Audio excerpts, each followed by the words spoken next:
குஜராத்தில் தலித் குடும்பம் கட்டி வைத்து தாக்கப்பட்டது தொடர்பாக சிபிஐ விசாரணைக்கு முதல்வர் ஆனந்திபென் பட்டேல் உத்தரவிட்டுள்ளார். குஜராத் மாநிலம் கிர் சோம்நாத் மாவட்டத்தில் உள்ள பேடியா கிராமத்தில் ஜூலை 11ஆம் தேதி ஒரு தலித் குடும்பத்தினர் இறந்த பசுமாட்டின் தோலை உரித்துக் கொண்டிருந்தனர்.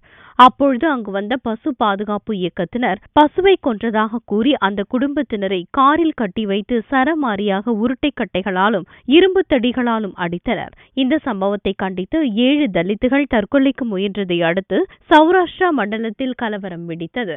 அம்ரேலி மாவட்டத்தில் பேருந்துகள் கொளுத்தப்பட்டன.